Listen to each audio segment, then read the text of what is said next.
இந்த செடிகளை வைக்கிறாங்கல்ல பூச்சி மருந்து, அந்த பூச்சி மருந்து பாலினால எடப்பாடி குடிச்சிட்டார். இந்த ஊர்ல இருக்கவங்கலாம் உப்பு தண்ணி கரைச்சு, நல்லா உப்பு தண்ணி கரைச்சு எடப்பாடி வாயில லிட்டர் கணக்குல ஊத்தி எடப்பாடி வாந்தி எடுத்த பிறகு நாட்டு வைத்தியரை கூட்டிட்டு வந்து எடப்பாடியை காப்பாத்தி அப்புறம் பல மாதங்கள் மேற்கு மலை தொடர்ச்சி காட்டு பகுதியில தலைமறைவாக இருந்தது யாருன்னு கேட்டா கொலை பண்ணாங்கன்னா சாராயம் காசுல தகராறு.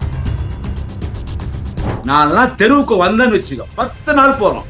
தமிழ்நாட்டுல நார் அடிச்சுடுவோம். ஆதாரத்தோட பேசுவேன். என் தலைவர் தளபதியை பேசுறேன், எங்க அண்ணன் உதயநிதி பேசுறேன், எங்க கூட்டணி கட்சி தலைவரை பேசுறேன். எங்களை நம்பி கூட்டணி வந்திருக்காங்க திருமதி பிரேமலதா விஜயகாந்த், அவங்கள பேசலாம்னா எங்க வீட்டு பொம்பளைய பேசலாம்.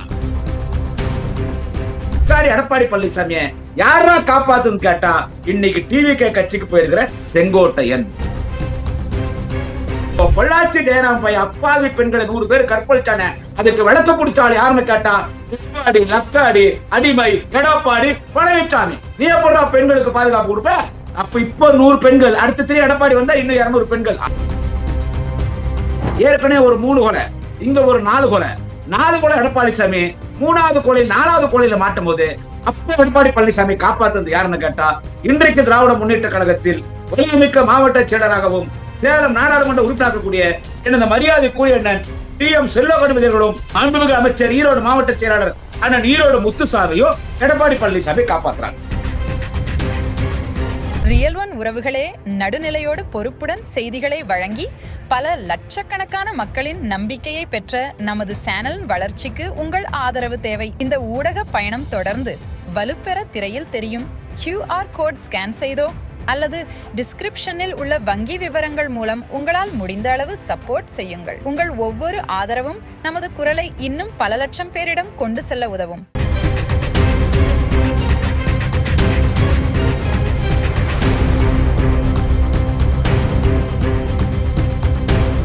ரியல் ஒன் நேயர்களுக்கு வணக்கம்.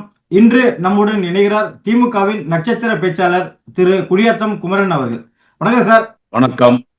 எடப்பாடி அவர்கள் பிரச்சாரத்துல தேர்தல் வாக்குறுதியை மையப்படுத்தி பேசுவது மட்டுமில்லாமல் ஒரு வேற மாதிரியான விமர்சனங்களையும் திமுகவினர் மீது தொடர்ந்து வச்சுட்டே இருக்காரு. குறிப்பா உதயநிதி அவர்கள், முதல்வர் ஸ்டாலின் அவர்கள் மீது பேசிட்டு வர்றாரு. முதல்வர் அவர் உரையில எப்பவுமே பேசும்போது பாத்தீங்கன்னா மக்களை பார்த்து முத்துவேல் கருணாநிதி மகன் அல்லவானா அப்படின்ற பாணிலாம் அவர் எப்பவுமே தொடங்கியிருக்காரு. 2016 அவரோட பிரச்சாரம் இப்படிதான் அமைஞ்சிட்டு இருக்கு. ஸோ இதை கொச்சைப்படுத்தும் வகையில் அதில் என்ன உங்களுக்கு சந்தேகம் இருக்கு அப்படின்ற மாதிரி எடப்பாடி பழனிசாமி அவர்கள் பேசியிருக்காரு. அப்புறம் பால்டாயின் அப்படின்னு சொல்லியிருக்காரு, விட்டுருந்தா அது அப்பயே இறந்து போயிருக்கோம், இதெல்லாம் பஞ்சலாக பேசுது அப்படின்ற மாதிரி உதயநிதி அவர்களையும் ஒரு கீழ்த்தரமான விமர்சனம் வச்சு பேசிட்டு வர்றாரு மக்கள் மத்தியில். இது எப்படி பாக்குறீங்க சார்? அதனால ஒரு பெரிய மனுஷன் நினைச்சேன் எடப்பாடி பழனிசாமி. அந்த லக்காடி டெட் பாடி இந்த அடிமை பழனிசாமி ஒரு பெரிய மனுஷனாகிறான். இருந்தாலு ஒரு எதிர்கட்சி தலைவர். ஜெயலலிதா அது சசிகலா காலில் விழுந்தான். ஜெயலலிதா காலில் விழுந்தோட பரவாயில்ல, சசிகலா காலில் விழுந்து எப்படி காலில் விழுந்து கட்டலாம் நீங்க பாக்கலாம். அதான் உதயநிதி என்ன மேல கோபம் அவனுக்கு, யாருக்கு? எடப்பாடி பழனிசாமி. எப்படி விழுந்தா அந்தாலும் கட்டியா சும்மா அப்படி கால் அப்படி தொட்டு அப்படி கும்பிடுவாங்க. அப்படி தொட்டு வயசு பெரியவா தொட்டு கும்பிடுறதான். ஆனா எப்படி விழுந்தான்னா ஏடுகுள்ளா வாடா வெங்கடேஸ்வர மாடா கோவிந்தா கோவிந்தா கோவிந்தான்னு சாஷ்டாங்கமா விழுந்தான். சசிகலா காலில் கூவாத்தூர் கெஸ்ட் ஹவுஸ்ல சாஷ்டாங்கமா விழுந்தான். அந்த பொம்பளை எஞ்சிக்கோன்னு சொல்லிச்சு. எஞ்சிக்கும் சொல்லி எஞ்சிக்கல, தேடுறான், கால் தேடுறான். எடப்பாடி பழனிசாமி கால் தேடுறான். தேடி 2 கட்டை வரல கெட்டியா புடிச்சுக்கணும். 2 கட்டை வரல கெட்டியா புடிச்சுக்கின்னு 2 கண்ணை அந்த 2 கட்டை வரல வச்சு அம்மா அம்மா அம்மான்னு இப்படி போட்டுக்கணும். பிள்ளையார் அப்படி போட்டுக்க மாட்டான், இப்படி போட்டுக்கணும். லாஸ்டாகமா விழுந்து இன்னைக்கு அவ்வளவு பேச்சு பேசுறான். அந்த போட்டோவை அண்ணா உதயநிதி ஸ்டாலின் எல்லா இடத்துலயும் காட்டுறாரு. அதாவது எந்த மாதிரி அடிமை பாருன்னு சொல்லி காட்டுறாரு. அதுக்கு கோபம் வருது இந்த ஆளுக்கு. அதுக்கு என்ன பேசணும்னு ஒரு வகைத்தொகை இல்லாத பேசுறது. இப்ப இந்த சோசியல் மீடியா எடுத்துக்கினா திமுக தான் ஹீரோ. சோசியல் மீடியால தலைவர் தளபதி அவர்கள், அண்ணன் உதயநிதி அவர்கள், இவங்க பிரச்சாரம் தான் இன்னைக்கு சோசியல் மீடியால பெரிய அளவுல ரீச் ஆகுது. அடுத்து திராவிட முன்னேற்ற கழகத்தில் அக்கா கனிமொழி அவர்கள், அதே போல் தேசிய முற்போக்கு திராவிட கழக தலைவர் மரியாதைக்குரிய திருமதி பிரேமலதா விஜயகாந்த் அவர்கள், அவங்க பிரச்சாரம் கொஞ்சம் நல்லா இருக்கு. எடப்பாடி பழனிசாமி யாரும் கண்டுக்கல. சோ நம்மளை பத்தி திமுக காரன் தாறுமாறா திட்டணும், திமுக கூட்டணியில் இருக்கிறவங்க தாறுமாறா திட்டணும். அதே மாதிரி தேசிய முற்போக்கு திராவிட கழகத்துடைய தலைவர் திருமதி பிரேமலதா விஜயகாந்த் என்ன திட்டணும். ஏன்னா 1000 நாள் ஒரு பெண் திட்டும் போது 4 பேர் பார்ப்பாங்க. அதே மாதிரி நாளைய தமிழக உதயநிதி ஸ்டாலின் அவர் நல்ல கூட்டம் கொடுத்து அவர் பிரச்சாரம் நல்லா யதார்த்தமா பேசுறாரு. அவர் நம்மளை திட்டணும்னா இஷ்டத்துக்கு இறங்கி பேசலான்னு அந்த தர டிக்கெட் லெவல் இறங்கி பேசலாம் எடப்பாடி பழனிசாமி. சிரிச்சு சொல்றான். என்னன்னா, அடிக்கடி நான் முத்துவேல் கருணாநிதி ஸ்டாலின், முத்துவேல் கருணாநிதி ஸ்டாலின், திரு ஸ்டாலின் சொல்லிட்டாரு, அதையும் அடிக்கடி சொல்றீங்க. எந்த நோக்கத்துல சொல்றான் தான் அந்த கேள்வி நீங்க கேட்டீங்க. எந்த நோக்கத்துல சொல்றான் அடிக்கடி ஏன் சொல்றீங்க? அது அடிக்கடி டேய், நான் எடப்பாடி கேக்குறேன், உனக்கு உங்க அப்பன் பேர் எனக்கு தெரியாது. எடப்பாடி பழனிசாமி அப்பன் பேர் எனக்கு தெரியாது. நீ எடப்பாடி பழனிசாமி தான் உன்னை நாங்க கூப்பிடுறோம். Dead body லக்காடி Palaniswami, Edappadi Palaniswami, dead body Palaniswami. இப்ப எங்க அண்ணன் உதயநிதி புதிய ஒரு பட்டப்பேர் கொடுத்துக்கிறார். மொரட்டு அடிமை, மோடியின் மொரட்டு அடிமை, பிஜேபியின் மொரட்டு அடிமை, சங்கியின் மொரட்டு அடிமை, மொரட்டு சங்கி, மொரட்டு அமித்ஷா அடிமை, மொரட்டு மோடி அடிமை எடப்பாடி பழனிசாமி. ஆனா எடப்பாடி பழனிசாமி அவங்க அப்பா ஒன்று இருப்பாங்க.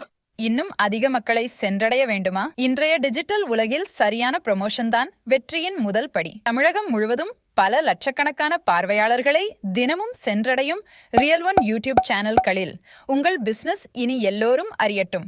குறைந்த செலவில் அதிக ரீச். உங்கள் பிராண்டுக்கு நம்பிக்கையும் வளர்ச்சியும் சேர்க்க இன்றே எங்களை தொடர்பு கொள்ளுங்கள். 9280087164. இப்போ எடப்பாடி அந்த அப்பா பேர் தான் இன்சிலா போடுவாரு. அவர் பிறகுறதுக்கு காரணமா இருந்தார். அவர் அப்பா பேர் தான் இன்சிலா போடுவார். பக்கத்துக்கார இன்சில் போட முடியாது எடப்பாடி பழனிசாமி. அவங்க அப்பன் பேர் தான், அவங்க அப்பா இன்சாங்க. எடப்பாடி பிறகுறதுக்கு காரணம் யாருமோ அவங்க இன்சில் தான் எடப்பாடி போடணும். பக்கத்து வீட்டுக்காரன் பேரு, எதிர்வீட்டுக்கார இன்சில், பக்கத்து வீட்டுக்கார பேரு, அவங்க கண்ட இன்சில் எல்லாம் போட முடியாது. அந்த மாதிரி அவர் முத்துவேல் கருணாநிதி ஸ்டாலின் என்று சொன்னால் இந்த இனத்தினுடைய தலைவர். இந்த இனத்தினுடைய தலைவர் எங்களுடைய தலைவர், அன்பு தலைவர் கலைஞர் அவர்கள், அவருடைய மகன். அது முத்துவேல் கருணாநிதி ஸ்டாலின் என்றார். முத்துவேல் கருணாநிதி ஸ்டாலின் அடிக்கடி சொல்ற, நாங்க ஒத்துக்கிறோமேனா என்ன எண்ணத்துல பேசுறான்? அப்ப எவ்வளவு கலிஜி புடிச்சவன். அப்போ அவங்க அப்பா பேர் தான் அவர் சொல்றாரு, தலைவர் ஸ்டாலின். அவங்க அப்பா பேர் அவர் சொல்றாரு.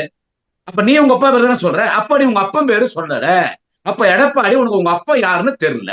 ரியல் ஒன் உறவுகளே, நடுநிலையோடு பொறுப்புடன் செய்திகளை வழங்கி பல லட்சக்கணக்கான மக்களின் நம்பிக்கையை பெற்ற நமது சேனலின் வளர்ச்சிக்கு உங்கள் ஆதரவு தேவை. இந்த ஊடக பயணம் தொடர்ந்து வலுப்பெற திரையில் தெரியும் QR கோட் ஸ்கேன் செய்தோ அல்லது டிஸ்கிரிப்ஷனில் உள்ள வங்கி விவரங்கள் மூலம் உங்களால் முடிந்த அளவு சப்போர்ட் செய்யுங்கள். உங்கள் ஒவ்வொரு ஆதரவும் நமது குரலை இன்னும் பல லட்சம் பேரிடம் கொண்டு செல்ல உதவும். அந்த விந்தியானு தெரியல, உங்க ரேடியோ கூட பேசுறா இல்ல, சிவரஞ்சனி ராஜ்ல ரைட்ல மாட்டினான். அன்னைக்கு அவளை காப்பாத்துறது யாருன்னு கேட்டா, இன்னைக்கு உங்க தேமுதிக அக்கா பிரேமலதா விஜயகாந்த் பத்தி பேசுறாங்கல்ல, அன்னைக்கு கேப்டன் விஜயகாந்த் காப்பாத்தினாரு. இன்னொரு கேஸ் மேல போடு. அன்னைக்கு கேப்டன் விஜயகாந்த், அன்னைக்கு புரட்சி கலைஞர் கேப்டன் விஜயகாந்த் தான் அந்த போலீஸ் போன் போட்டு மேல இடத்துல சொல்லி, அது நம்ம நடிகர் சங்கத்துக்கு அந்த பொண்ணு தெரியாம வைத்து பொழப்பு பண்ணிச்சு, அரெஸ்ட் பண்ணாதீங்க, விபச்சார கேஸ் அரெஸ்ட் பண்ணாதீங்கன்னு அண்ணன் கேப்டன் விஜயகாந்த் காப்பாத்தினார்.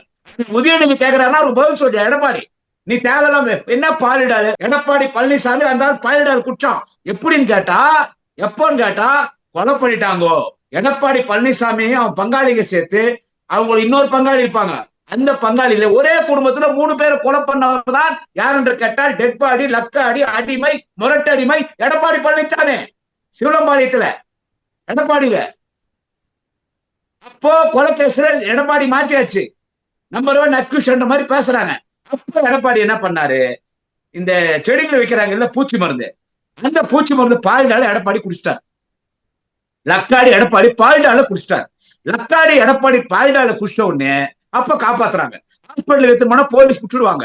எடப்பாடி எடப்பாடியை போலீஸ் தேடிட்டு இருக்காங்க, குடிச்சிடுவாங்க. அப்ப என்னன்னு கேட்டா, இந்த ஊர்ல இருக்கவங்கலாம் உப்பு தண்ணி கரைச்சி, நல்லா உப்பு தண்ணி கரைச்சி எடப்பாடி வாயில லிட்டர் கணக்குல ஊத்தி எடப்பாடி வாழ்ந்து எடுத்த பிறகு நாட்டு வைத்தியரை கூட்டிட்டு வந்து எடப்பாடியை காப்பாத்தி, அப்புறம் பல மாதங்கள் மேற்கு மலை தொடர்ச்சி காட்டு பகுதியில தலைமறைவாக இருந்தது யாருன்னு கேட்டா எடப்பாடி பழனிசாமி. ஏன்னா கொலை வழக்குல என்னத்து கொலை பண்ணாங்கன்னா, சாராயம் காசுல தகராறு, பண்ணிய வேட்டையாடுறது ஈட்டி வச்சிருப்பாங்க. அந்த ஈட்டில எடப்பாடி அவங்க பங்காளி ஒரு 10 பேர் சேர்ந்து 3 பேரை குத்தி கொலை பண்ணிட்டாங்க. எடப்பாடி சிலுவபாளையத்துல கொலை பண்ணிட்டு போயிட்டாங்க. அப்ப எடப்பாடி அக்குஷ்டு போலீஸ் கண்டுபிடிச்சிச்சு. அப்பதான் எடப்பாடி போலீஸுக்கு பயந்து பாலிடால் குடிச்சு, அப்புறமா உப்பு தண்ணி குடிக்க வச்சு எடப்பாடி காப்பாத்தி பல மாசங்கள் மேற்கு தொடர்ச்சி மலையில எடப்பாடி பழனிசாமி தலைமறை வாய்ந்து, அப்போ எடப்பாடி பழனிசாமி லக்காடி எடப்பாடி பழனிசாமிய யாரா காப்பாத்துன்னு கேட்டா, இன்னைக்கு டிவிகே கட்சிக்கு போயிருக்கிற செங்கோட்டையன் காப்பாத்தணும். அந்த கொலை கேஸ். அப்புறமா இன்னொரு கொலை கேஸ்ல எடப்பாடி பழனிசாமி மாற்றாரு. இன்னொரு கொலை கேஸ், கொலகாரம் கொலகாரம் கொலகாரம். அவரு பார்த்து எங்க தளபதி பேசுறான், அண்ணன் உதயநிதி பேசுறான். இன்னொரு கொலை கேஸ்ல எடப்பாடி பழனிசாமி மாட்டும் போது இரண்டாவது கொலை கேஸ்ல 2 கொலை எடப்பாடி, 10 தோல்வி எடப்பாடி பழனிசாமி. 2026 16 தோல்வி எடப்பாடி பழனிசாமி. இந்த 2வது கொலை, ஏற்கனவே ஒரு 3 கொலை, இங்க ஒரு 4 கொலை, 4 கொலை எடப்பாடி சாமி. 3வது கொலை 4வது கொலையில மாட்டும் போது அப்ப எடப்பாடி பழனிசாமி காப்பாத்துறது யாருன்னு கேட்டா, இன்றைக்கு திராவிட முன்னேற்ற கழகத்தில் வலிமைமிக்க மாவட்ட செயலராகவும் சேலம் நாடாளுமன்ற உறுப்பினராகக்கூடிய எனது மரியாதைக்குரிய அண்ணன் TM செல்வகணபதிகளும், மாண்புமிகு அமைச்சர் ஈரோடு மாவட்ட செயலாளர் அண்ணன் ஈரோடு முத்துசாமியும் எடப்பாடி பழனிசாமி காப்பாத்துறாங்க. இதுதான் இவனுடைய வரலாறு. இவன் வரலாறு இதுதான். தேமுதிக பொதுச் செயலாளர் பிரேமலதா விஜயகாந்த் அவர்களை எடப்பாடி அவர்கள் ஒருமையில பேசிதான் விமர்சனம் பண்ணிட்டே வர்றாரு. அது இது அப்படின்னு சொல்லி விமர்சனம் பண்ணிட்டே வர்றாரு. இவர் வந்தா பெண் தலைவரே இப்படி விமர்சனம் பண்றவரு, ஆட்சிக்கு வந்தா பெண்களுக்கு என்ன ஒரு பாதுகாப்பையும் ஒரு மரியாதையும் இவரால் கொடுக்க முடியும்? பொள்ளாச்சி ஜெயராமன் பையன் 100 பேர் கற்பழிச்சான். பொள்ளாச்சி ஜெயராமன் பையன் 100 இளம் பெண்களை கற்பழிச்சான். எடப்பாடி மீண்டும் ஆட்சிக்கு வந்தா யார் அந்த சார் அப்படின்ற விஷயத்துல வெளியே கொண்டு வராருன்னு சொல்லிட்டு இன்னும் மக்கள் மத்தியில ஒரு சவால் விட்டு பேசிட்டு வராரு. ஆனா பொள்ளாச்சி விஷயத்த பேச மாட்டேங்கிறாரு. பொள்ளாச்சி ஜெயராமன் பையனுக்கு விளக்கு பிடிச்சது எடப்பாடி பழனிசாமி தானே. பொள்ளாச்சி ஜெயராமன் பையனுக்கு விளக்கு பிடிச்சது யாருன்னு கேட்டா எடப்பாடி பழனிசாமி. பொள்ளாச்சி ஜெயராமன் பையன் 100 பெண்களை கற்பழிச்சான். இது உண்மை, இது எல்லாருக்கும் தெரியும். அந்த FIRல பொள்ளாச்சி ஜெயராமன் பையன் வரா மாதிரி பாத்துக்கிறது யாருன்னு கேட்டா எடப்பாடி பழனிசாமி. ஸ்டேஷன்ல லோக்கல் DGP, IG அங்க இருக்கிற எல்லாரையும் கூட நான் கவர்மெண்ட் அவங்க அந்த பையன் பெறுவானா அப்பயும் போலீஸ் சொல்றாங்க. நம்ம போலீஸை குறை சொல்லக்கூடாது. அப்பயும் போலீஸ் சொல்றாங்க. என்ன சொல்றாங்க போலீஸ்னா, சார் மைன் அக்யூஸ்டே பொள்ளாச்சி ஜெயராமன் பையன் தான் சார். பொள்ளாச்சி ஜெயராமன் பையன் தான் மைன் அக்யூஸ்ட். எல்லா பொண்ணுகளையும் கொண்டு போய் அவங்ககிட்ட தான் விடுவாங்க. அவன் தான் மிரட்டி அந்த பெண்களை பாலியல் பலாத்காரம் பண்ணுவான். ரசிச்சு ருசிச்சு கெடுப்பான், அடிப்பான். சிகரெட் எடுத்துட்டு அந்த பொண்ணுங்களோட மூஞ்சில, மார்பகத்துல, வயிற்றுல, முதுகு பகுதியில, கால்ல எங்கெங்கோ சிகரெட் வைப்பான். அதை பார்த்து ரசிப்பான். அவன் ஒரு சைக்கோனோ அதெல்லாம் தெரியாதியா.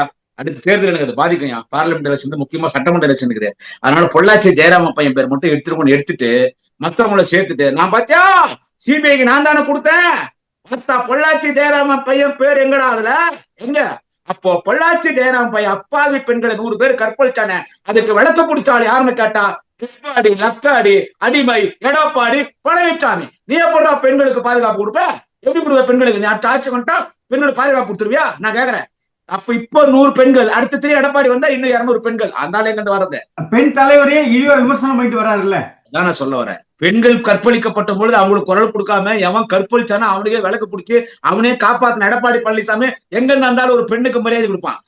தேசிய முற்போக்கு திராவிட கழகத்தினுடைய தலைவர் மரியாதைக்குரிய அக்கா புரட்சி அன்னியார் திருமதி பிரேமலதா விஜயகாந்த் அவர்கள் என்ன கேட்டாங்க? அவங்க நீ ராஜ்யசபா MP தரேன்னு சொன்ன இல்ல, நீ சொல்ற 2026 தரேன்னு பொய் பேசுறான். அது எப்ப எலெக்ஷன் 2024 நடந்துச்சு இல்ல, MP எலெக்ஷன் 24 நீ MP எலெக்ஷன் போட்ட ஒப்பந்தம் 5 MP 5 தொகுதிகள் தர, 5 தொகுதி MP தொகுதி தர, ஒரு ராஜ்யசபா MP தரேன்னு சொல்லி கையெழுத்து போட்டு கொடுத்துக்கிற.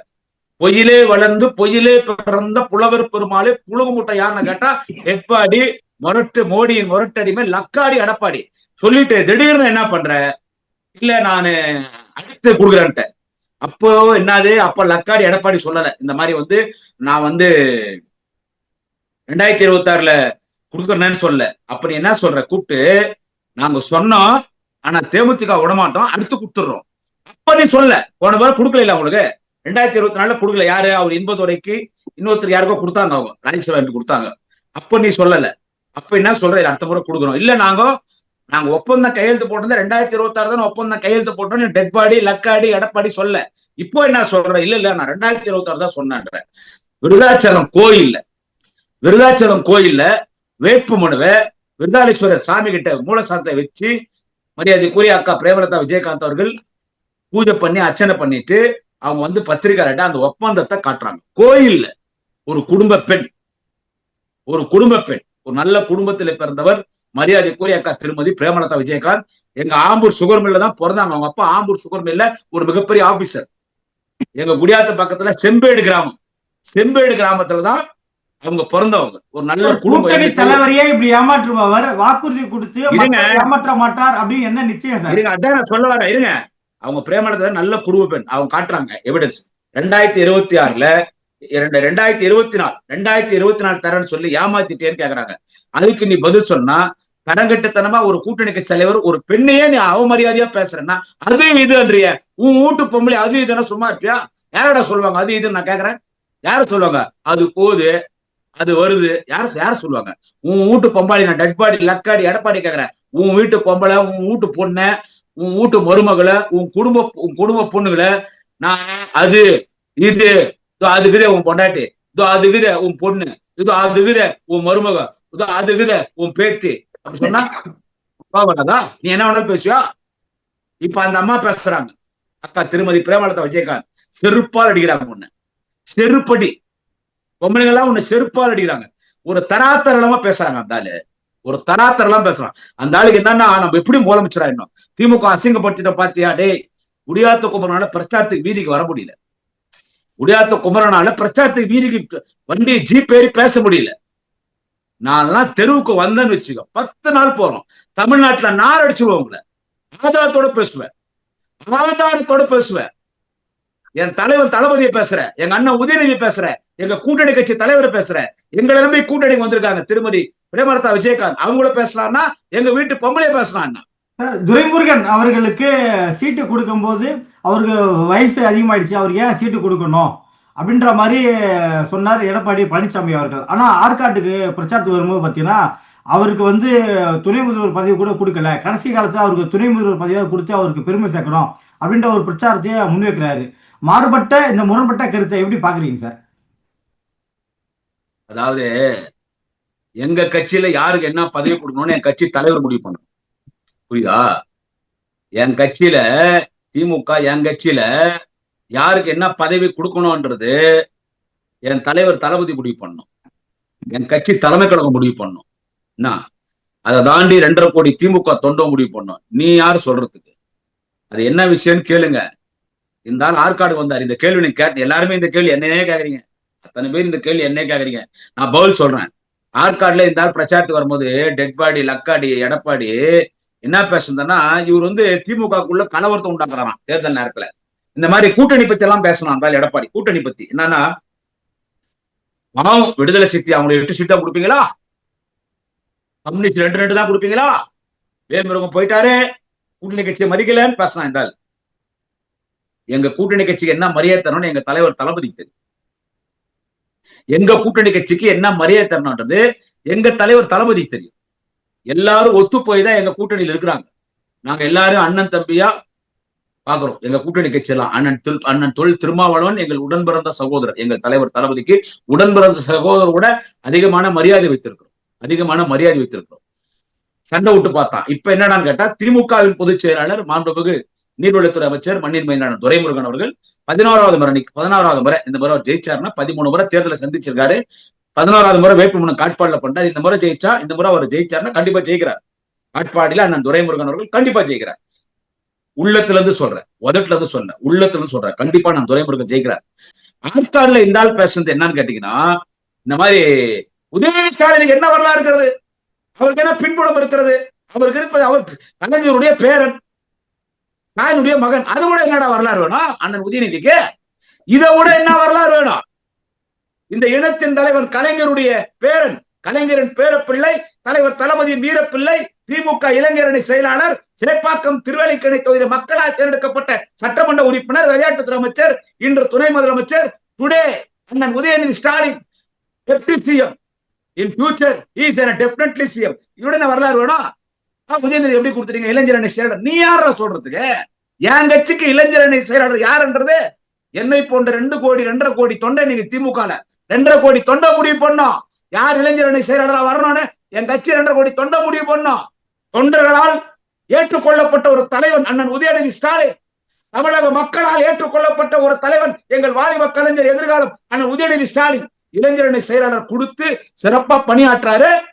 அவர் எம்எல்ஏ நிக்கணும் விரும்பணும், நின்னாரு, ஜெயிச்சாரு, அமைச்சர் ஆகணும் விரும்பினாங்க, அமைச்சரானாரு, துணை முதலமைச்சர். அதை கேட்க டிஆர் என்ன சொல்றான், அண்ணன் துரைமுருகனுக்கு வயசாயிடுச்சு, அவருக்கு மரியாதை இல்ல, அவருக்கு மதிப்பு இல்ல, ஓரம் கட்டுறாங்க, ஏணி மீது ஏறி சவாரி பண்ற மாதிரி அப்பம் புள்ள ஏறி சவாரி பண்றாங்க துணை முதலமைச்சர். அவருக்கு அண்ணன் துரைமுருகனுக்கு பாவம், அண்ணன் துரைமுருகனுக்கும் துணை முதலமைச்சர் கொடுத்துருக்கலாமே, ஐயோ அவர் கொடுக்கல, சண்டை விடுறியா? குறுக்கு சால் ஓட்டுறியா? யோ, அண்ணன் துரைமுருகன் எப்பனா சொல்லிக்கிறாரா உதயநிதிக்கு துணை முதலமைச்சர் கொடுக்கூடாதுன்னு? ஓப்பன் டாக்ல சொல்லுகிறாரா? கலைஞர் அமைச்சரவை பணியாற்றினேன், தளபதி ஸ்டாலின் அமைச்சரவை பணியாற்றினேன். எதிர்காலத்தில் தம்பி உதயநிதி ஸ்டாலின் இந்த நாட்டின் முதலமைச்சராக வருவார். என்ன சொல்றான் துரைமுருகன்? எதிர்காலத்தில் தம்பி உதயநிதி ஸ்டாலின் இந்த நாட்டின் முதலமைச்சராக வருவார். அவர் முதலமைச்சராக வரும் பொழுது அந்த அமைச்சரவையிலும் நான் பணியாற்றுவேன் என்று சொன்னவர் யார் என்று கேட்டால் கட்சியின் பொதுச் செயலாளர், மண்ணின் மைந்தர், கழக பொதுச் செயலாளர் மாண்புமிகு அண்ணன் துரைமுருகன் சொன்னார். இது அவை குறிப்பில் இருக்குது. மரம் மண்ட இந்தியாவில மூத்த உறுப்பினர் அவருக்கு உனக்கு ஓட்டு போடணுமா? உன்னால் நடக்கவே முடியல. யாரு? நல்லவரு, வல்லவரு, அவர் சீனியரு, அவர் துரோகம் பண்றாங்க, அவருக்கு மோசம் பண்றாங்க, அவர் ஓரம் கட்டுறாங்க, ஐயோ பாவன் இங்க பேசுற. எங்க ஆற்காடுல திருவண்ணாமலையில போய் என்ன பேசுற? அவர் 11வது மாதிரி எம்எல்ஏ ஜெயிக்கிறது ரொம்ப முக்கியமா? அவரால் நடக்கவே முடியல, வயசாயிடுச்சு. நீ என்ன எடப்பாடி நேத்தா நீ வயசுக்கு உனக்கு மஞ்சள் நீராட்டு விழாலாம் நடத்தி உன்னை ஓலை குடிசல் உட்கார வச்சு உனக்கு புட்டு சுத்துனாங்களா? வாத்தா உனக்கு புட்டு சுத்துனாங்களா? அவருக்கு வயசாயிடுச்சு. அதனால அவர் இப்போ அவரால் நடக்கவே முடியல. யாருன்னா தாங்களாதான் கூட்டின்னு வராங்க. அவர் ஜெயிக்கணும், அவர் அவசியமா. அதனால எல்லாம் ராமுக்கு ஓட்டு போடுங்கன்னு கேக்குறேன். நீ ராமுக்கு எங்க ஓட்டு கேட்டுக்கணும்? ஆற்காடுல கேட்டுக்கணும். ஆற்காடுல ராமு பத்தியே பேசல. ஆனா திருவண்ணாமலையில போய் கேக்குற, அங்க பிஜேபி நிக்குது அண்ணன் ஏவாவேலு எதிர்த்து. 1,00,000 ஓட்டுல அருணை மாநகரத்தின் அருணையாளர் அருணையின் செல்லும் அண்ணன் ஏவாவேலு 1,00,000 ஓட்டுல ஜெயிப்பார். அங்க பேசுற ராமுக்கு ஓட்டு போடுங்க. இதுல யார் பச்சை? ஆற்காடுல அண்ணன் துரைமுருகன் ஓஹோன்னு பேசுற. எதுக்கு? கட்சிக்குள்ள குழப்பத்தை உருவாக்குறதுக்கு. அவர் கரெக்டா இருக்கிறார். அங்க போய் என்ன பேசுற? துரைமுருகனுக்கு ஓட்டு போடாதீங்க, அவரால் வயசாச்சு நடக்க முடியல, ராமுக்கு போடுன்ற என்ன பேச்சு பேசுற? நீ அண்ணன் துரைமுருகனுக்கு ஓட்டு போடாதா போடுவாங்களா? போன தேர்தல் ஒரு கேர்லெஸ்னஸ், யாரோ வெளியூர்ல இருந்து வராரு, ஒரு கேர்லெஸ்னஸ்னாலதான் வாக்கு வித்தியாசம் குறைஞ்சிச்சு காட்பாடுல. இந்த முறை காட்பாடியில் அண்ணன் துரைமுருகன் 30,000 ஓட்டுல ஜெயிப்பார். அதே மாதிரி அணைக்கட்டில் அண்ணன் ஏபி நந்தகுமார் இளம்புயல் அவரும் 30,000 ஓட்டுல ஜெயிப்பார்.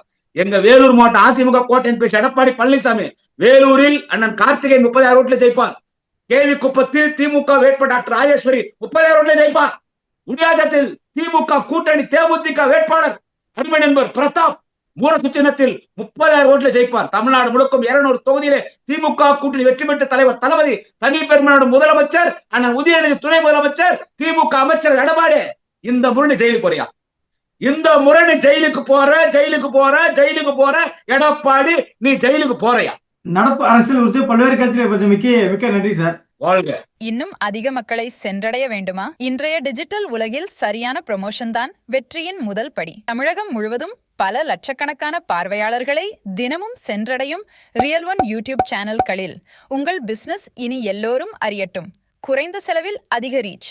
உங்கள் பிராண்டுக்கு நம்பிக்கையும் வளர்ச்சியும் சேர்க்க இன்றே எங்களை தொடர்பு கொள்ளுங்கள். 928 00 8714.